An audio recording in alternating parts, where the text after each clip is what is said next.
Welcome to the IT education. दोस्तों, आज की वीडियो के अंदर हम लोग ये सीखेंगे कि हमने एफपीएससी की जॉब्स के लिए किस तरह से अप्लाई करना है। तो दोस्तों, सबसे पहले हम लोग ये जिस तरह से आपको पता है कि एफपीएससी की जो पहली एडवर्टीजमेंट है 2021 की जॉब्स के हवाले से वो पब्लिश कर दी गई है। उस जॉब के अंदर 407 वैकेंसीज जो हैं वो सीनियर ऑडिटर की आई हैं, जो कि मिनिस्ट्री ऑफ डिफेंस के अंदर है, और इसके अलावा 113 वैकेंसीज जो हैं वो असिस्टेंट प्राइवेट सेक्रेटरी की हैं, जो कि इसी एडवर्टीजमेंट के अंदर अनाउंस की गई हैं। तो दोस्तों, अगर आपने इस एडवर्टीजमेंट के हवाले से इंफॉर्मेशन किसी भी किस्म की हासिल करनी है तो आपने जस्ट क्या करना है, theitieducation.com के ऊपर इसके ऊपर विजिट करना है।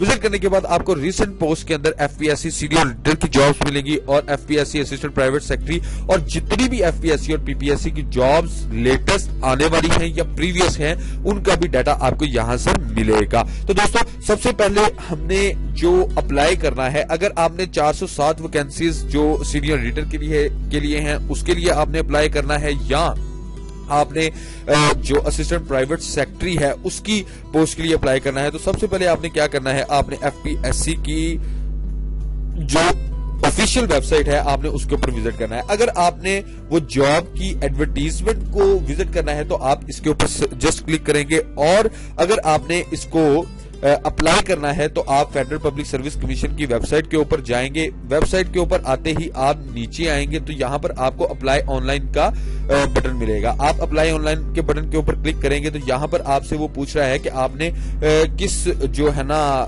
रिक्रूटमेंट के लिए अप्लाई करना।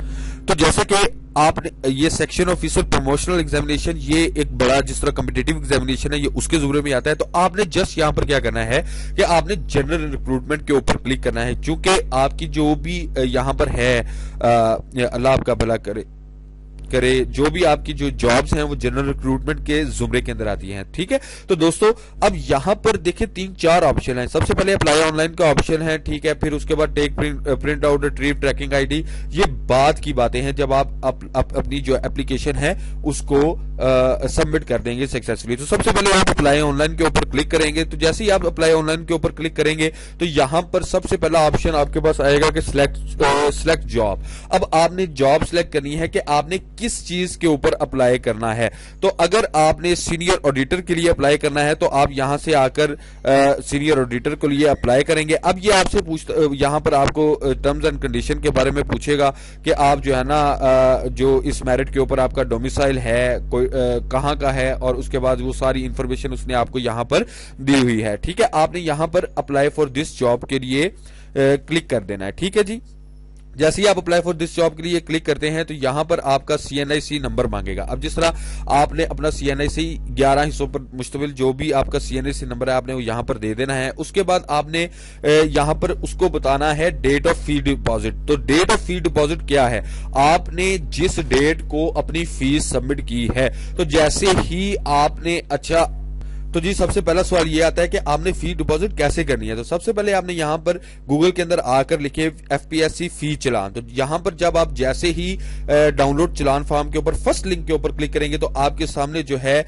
एफपीएससी का चलान फॉर्म जो है वो शो हो जाएगा, जो कि ये है। आपने इसका क्या करना है, आपने इसका प्रिंट निकलवाना है। ठीक है जी, जैसे ही आप इसका प्रिंट निकलवाएंगे आपने उसके ऊपर यहां पर फिल करना है बैंक का नेम, जिस बैंक के अंदर भी आपने फीस जमा करानी है। ठीक है जी, अगर आप नेशनल बैंक ऑफ पाकिस्तान के अंदर करवाते हैं, अमूमन इसकी फीस जो है नेशनल बैंक ऑफ पाकिस्तान के अंदर ही सबमिट होती है। तो यहां पर आपने बैंक नेम लिखना है और फिर उस बैंक का कोड, हर बैंक का जो भी नेशनल बैंक है, जो भी बैंक है उसका एक स्पेसिफिक कोड उसको दिया जाता है, 0333 0321 इस तरह करके उसको एक कोड दिया जाता है। आपने यहां बैंक कोड की जगह उसका कोड डालना है। उसके बाद आपने यहां पर उसका डिस्ट्रिक्ट लिखना है कि किस डिस्ट्रिक्ट के अंदर वो बैंक ब्रांच है। ठीक है, और उसके बाद आपने यहां पर नेम ऑफ कैंडिडेट अपना नाम लिखना है, उसके बाद अपना सीएनआईसी नंबर देना है यहां पर, और इसके बाद यहां पर आपने अपना केस नंबर लिखना है। केस नंबर से मुराद आपकी जॉब का केस नंबर। अब जिस तरह हमने जब वो जॉब खोली थी,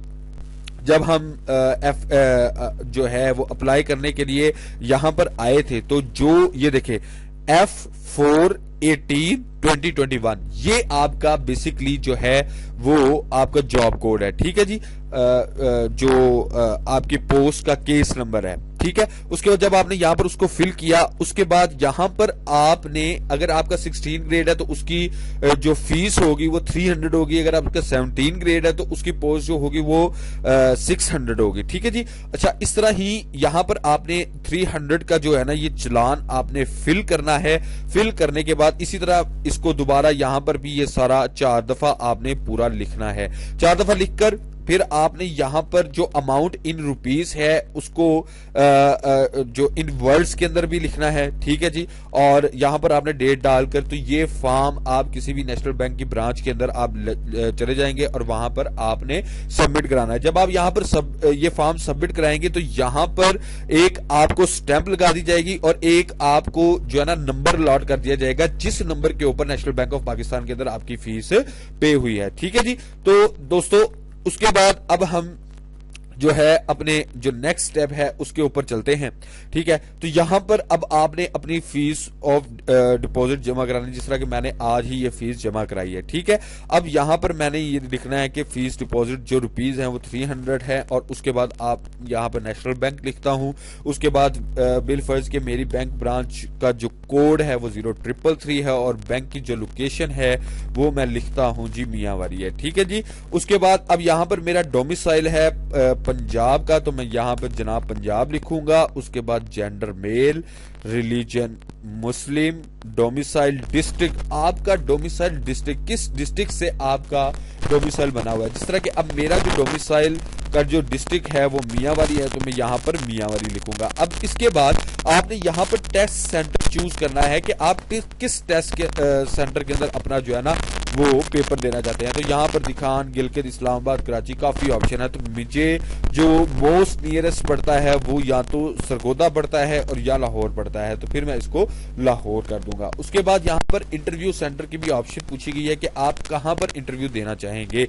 तो जी मैं जिस तरह की यहां से मैं लाहौर सेलेक्ट कर लेता हूं। उसके बाद तो यहां पर अब यहां पर अगर तो क्वालिफिकेशन एक्सपीरियंस मांगा हुआ है तो फिर आपने कहना है कि यस। अगर क्वालिफिकेशन एक्सपीरियंस नहीं मांगा हुआ, मतलब कि क्वालिफिकेशन हाँ एक्सपीरियंस नहीं मांगा हुआ, तो आपने यहाँ पर कुछ भी नहीं करना, फिर भी आपने यस करना है, क्योंकि आपको जो भी अब ये देखिए grade C bachelor degree in business administration France commerce economic इन जो सब्जेक्ट्स हैं उससे रिलेटेड आपकी डिग्री होनी चाहिए, तो ही आप एलिजिबल होते हैं इसकी क्वालिफिकेशन के ऊपर। ले जी, अब यहाँ पर आपने इसको यस कर देना है, और उसके बाद यहाँ पर अब आपने रिजल्ट की डिक्लेरेशन डेट अपनी लास्ट डिग्री की देनी है, ठीक है जी।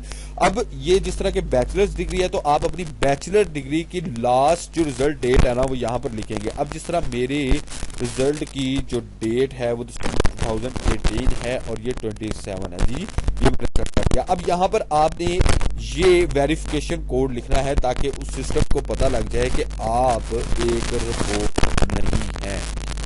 जी ये मैंने लिख के अब मैं प्रोसीड टू स्टेप 2 की तरफ जो है ना वो जब मैंने क्लिक कर दिया तो जी मैं अब प्रोसीड हो गया हूं स्टेप 2 की तरफ, ठीक है। अच्छा, अब यहां पर आपसे एक दफा फिर आपका CNIC नंबर मांगा जाएगा। ये जी मैंने अपना CNIC नंबर दे दिया। उसके बाद आपने यहां पर लिखना है कि अपना CNIC की इशुअस डेट, आपको कब CNIC इशू हुआ था। तो मुझे जिस तरह के अब मुझे CNIC इशू हुआ है जनाब 2015 की जनवरी के अंदर और 14 तारीख है, ये मैंने जनाब सिलेक्ट कर लिया। इसके बाद यहाँ पर अब नेम ऑफ एप्लीकेंट, आपने अपना नेम ऑफ एप्लीकेंट लिखना है मोहम्मद आरिफ अलवी, ठीक है जी। उसके बाद जनाब आपने अपने फादर का नाम यहाँ पर लिखना है जो भी है। ये जी मैंने आपके फादर का नेम लिख दिया।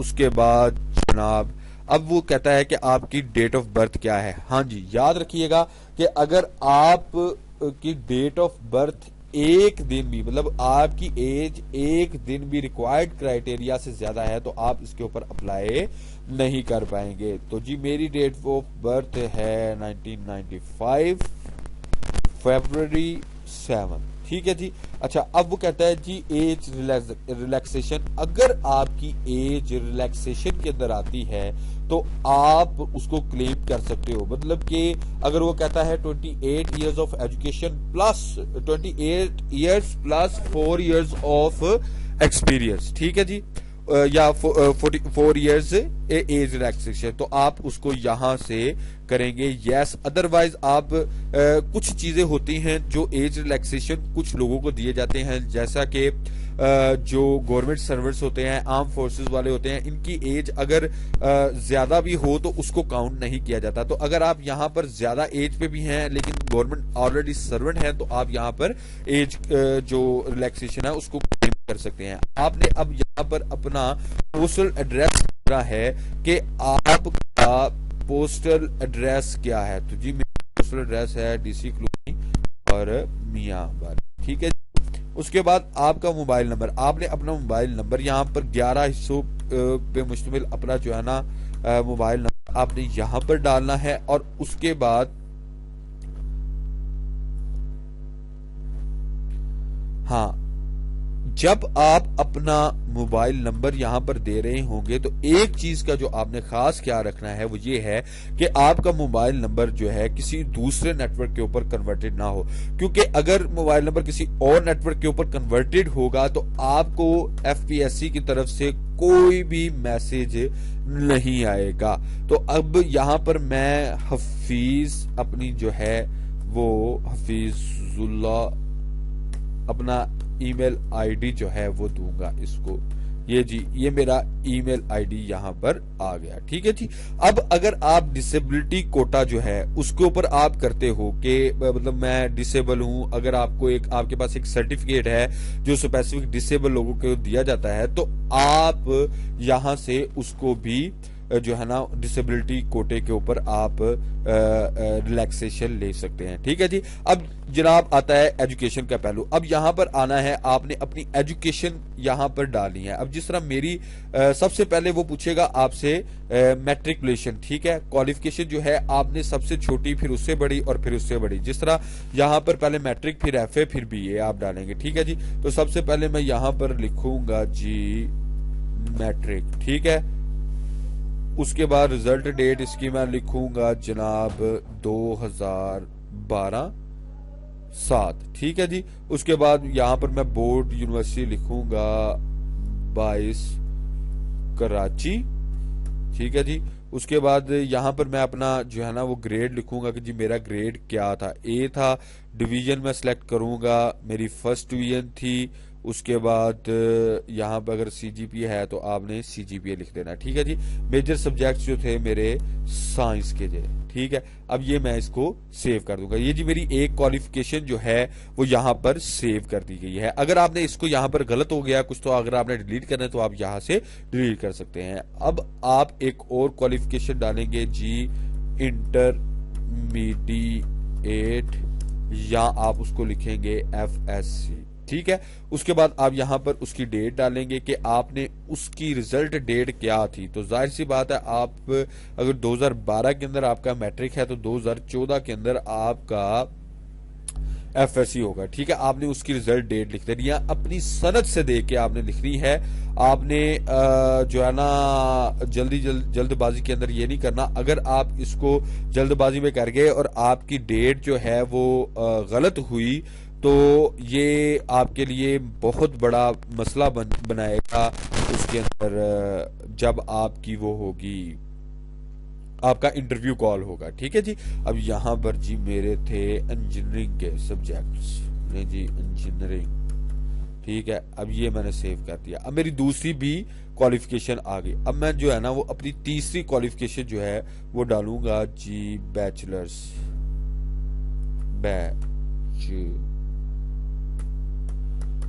सही है। उसके बाद यहां पर अगर आपने अब बैचलर बीए किया हुआ है तो आप बीए करेंगे, अगर आपने बीएस किया हुआ है या मास्टर्स किया हुआ है तो आप वो भी लिखेंगे बीएस मैथ 4 इयर्स, ठीक है जी। अब आप इसकी भी रिजल्ट डिक्लेरेशन डेट लिखेंगे जी 2018-14, ठीक है।